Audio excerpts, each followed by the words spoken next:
বলইতে বিধি নাহিয়া, কোনো বিধি নেই। এই হরিনাম জপ করতে দীক্ষার অপেক্ষা রাখে না। দীক্ষার আগের থেকে, এখন থেকে, এই মুহূর্তে থেকে আপনি হরিনাম জপ করতে পারেন। কি শয়নে, কি ভোজনে, কিবা জাগরণে, অহর্নি চিন্ত কৃষ্ণ বল বদনে। নাম ভোজ, নাম চিন্ত, নাম কর সার, নাম বিনা কলি যুগে গতি নাহিয়া। কৃষ্ণ নাম ভজ জীব আর সব মিছে, পলাইতে জনাহি আছে পিছে পিছে। কোথায় যাবে? পলাইতে কোনো পথ নেই। ভাবছ মিছে, চলবে কিসে? ভাববার তুমি কে? যিনি ভাবছেন তোমার ভাবনা, তুমি ভাবো তাকে। যদি আমরা গোবিন্দের স্মরণ করি, গোবিন্দই আমাদের সমস্ত ব্যয়ভার গ্রহণ করবেন। গীতাতে একটা শ্লোক আছে না, অনন্য চিন্তয়ন্তে মান যেজনা পূজ্যোপাসতে তেষাং নিত্যাদি যুক্তানাং যোগাক্ষেমং বহাম্যহম। যে যুগে যুগে আমার অকনিষ্ঠ ভক্ত যারা আছে, তার সমস্ত ব্যয়ভার কৃষ্ণ বলছেন আমি গ্রহণ করি। এর থেকে গীতা তো আমাদের মূল গ্রন্থ, তাই না? তাই কিনা? কথা বলুন। তো গীতাতে ভগবান বলছেন, যদি একনিষ্ঠ ভক্তি সহকারে আমরা যদি ভগবান কৃষ্ণের নাম করি, গুণগান কীর্তন করি, তাহলে আমার সেই ভক্তের যত কিছু ব্যয়ভার, যা কিছু তার সংসারের দরকার, সমস্ত ব্যয়ভার আমি গ্রহণ। তার প্রমাণ সাউথ ইন্ডিয়ার এক ভক্ত, এই ব্রাহ্মণ গীতাতে এই শ্লোকটা পেয়ে তিনি একনিষ্ঠ ভক্তি সহকারে ভগবানের নাম করছেন। ভগবান বলছেন, যখন আমার নাম করবে তাহলে শুদ্ধভাবে অপরাধ শূন্য হয়ে আমি তার সমস্ত কিছু ব্যয়ভার গ্রহণ করবো। ব্রাহ্মণ ভাবছে ঠিক আছে, আমি 3 দিন অপেক্ষা করবো, 3 দিন দেখি ভগবান আমার সমস্ত ব্যয়ভার গ্রহণ করে কিনা। কে জানেন এই গল্পটা? কে জানেন? জানেন কেউ এই গল্পটা শুনেছেন? আচ্ছা, আমি বলছি। তো সেই ব্রাহ্মণ, ব্রাহ্মণী এবং তার সন্তানাদি আছে, 5টা বাড়িতে মেঘে খায় ব্রাহ্মণ। তো সেদিন আর ভিক্ষায় যায়নি, কেবল ভোর থেকে উঠেই ভগবানের নাম কীর্তন করছে, জপ করছে, একনিষ্ঠ ভক্তি সহকারে সারা দিন জপ করল, কিন্তু কিছুই মিলল না, কিছুই মিলল না।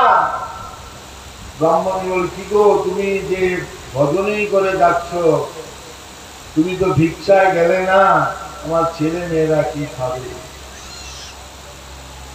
আজকে উপবাস আছে, এই আছে, এই আছে বলে ব্রাহ্মণীকে এই করে সন্তানদেরকে খবর দিল। দ্বিতীয় দিন আবার ভগবানকে ডাকছে, ডাকছে, ডাকছে।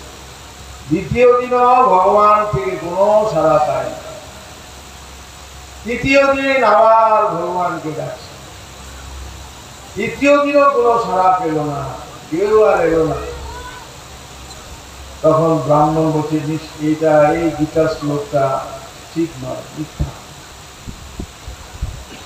তখন গীতার শ্লোকটা সে কেটে দিল, কলম দিয়ে কেটে দিল শ্লোকটা। তারপরে ব্রাহ্মণ চতুর্থ দিন ভিক্ষায় বেরোলো, ভিক্ষা বেরোলো, আর ব্রাহ্মণী কান্নাকাটি করছে, কি হবে, কি হবে, 3 দিন ধরে উপবাস, কিছুই তো মিলল না। ব্রাহ্মণ দিয়েছে, দেখা যাক কি হয় না হয়।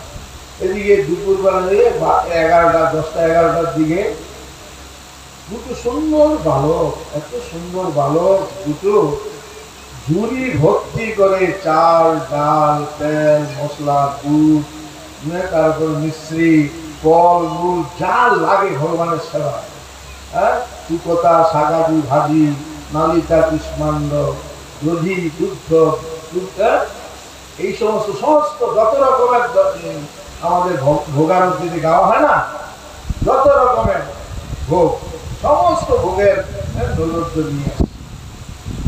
আর এত সুন্দর গৌর মোহিনী রূপ তাকে দেখে ব্রাহ্মণী খুব মোহিত। বাবা তোমরা কে কে পাঠিয়েছে এগুলো? তখন সেই দুটো বালক বলছে, হ্যাঁ মা এগুলি তো আমাদের ব্রাহ্মণ গুরু পাঠিয়েছেন। আমরা বলছি এত জিনিস আমরা নিতে পারবো না, আমাদেরকে এত দিও না। না তোমাদের নিতে হবে, আমরা পারবো না বলছি, তারা আমাদের মেরেছে। তাই নাকি? এত নিষ্ঠুর ব্রাহ্মণ? ব্রাহ্মণী এই কথা ভাবছে। তারপরে দেখালো ছেলে দুটো, দেখলো যে পিঠে দাগ দিয়ে মানলে যেরকম দাগ হয় না, দাগ হয়ে।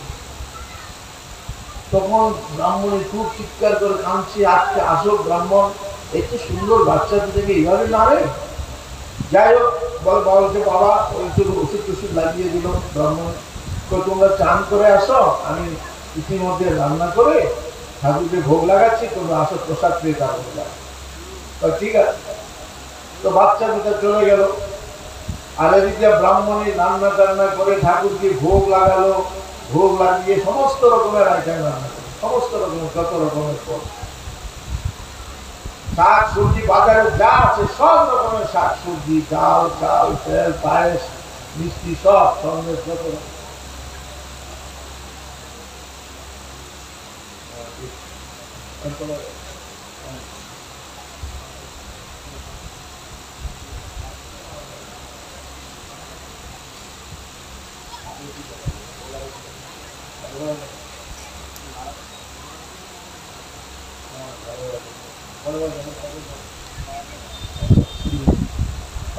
তারপরে ব্রাহ্মণ আসছে না কিছু দিয়ে, সেদিন কোনো ভিক্ষা পেল না ব্রাহ্মণ, সেদিন কোনো ভিক্ষা পায়নি। সেই বিকাল হয়ে যাচ্ছে, তখন ব্রাহ্মণী খুব ক্লান্ত পরিশ্রম করে আসছে। আর ওদিকে বাড়ির কাছে যখন এলো, তখন দেখছে যে এত সুন্দর গন্ধ বেরোচ্ছে, মানে ভগবানের ভোগের রান্না করলে যেমন সুগন্ধ বেরোয় না, দূরের থেকে ব্রাহ্মণ সেই সুগন্ধ পেয়ে, ব্রাহ্মণী আমাদের বাড়ি থেকে এত সুন্দর গন্ধ আছে, কি ব্যাপার, ব্রাহ্মণী কোথা থেকে কি পেল, খুব সুন্দর সুগন্ধ খুশবু বেরোচ্ছে। তখন ব্রাহ্মণকে দেখে, আরে তুমি কোথায় ছিলে, তুমি দুটো বাচ্চাকে পাঠিয়ে দিয়েছ এতগুলি, এত শাক সবজি নিয়ে চাল ডাল নিয়ে পাঠিয়ে দিয়েছ, তারা এত ভারী জিনিস আলগাতে পারে না, আর তুমি তাদেরকে মেরেছ। হ্যাঁ একই বলছো, আমি তো কাউকে কিছু পাঠাইনি। তো না পাঠাইলে সেই বাচ্চা দুটাকে এগুলো সমস্ত জিনিস দিয়ে গেলে, দেখো কত জিনিস দিয়ে গেছে, আর কত রান্না হয়েছে, আর অনেক হয়ে গেছে কালকে রান্না। আমি তো পাঠাইনি, তো এত সুন্দর বাচ্চা দুটো তুমি তাদেরকে মেরেছ। তখন ব্রাহ্মণ তো শুদ্ধ ভক্ত, ব্রাহ্মণ চিন্তা করলো যে কে হতে পারে। তখন চিন্তা করলো কৃষ্ণ বলরাম ছাড়া কেউ নয়। শিশু বালকের বেশ ধরে এসেছে, এসে সে ব্রাহ্মণীকে সমস্ত যত রকমের রান্না করা যত দরকার সব কিছু শাক সবজি নিয়ে। তো ব্রাহ্মণী তুমি তো ভাগ্যবান ভাগ্যবতী যে তুমি স্বয়ং সাক্ষাৎ ভগবান কৃষ্ণকে বলরামকে দর্শন করেছ, তোমার মতো ভাগ্যবান আর কি আছে। তখন সে খেদ করতে লাগলো ব্রাহ্মণ, আমি যে গীতার শ্লোকটা কেটেছি, যতটা কাটা দিয়েছে ততটা দাগ ভগবানের পিঠের মধ্যে পড়ে আছে।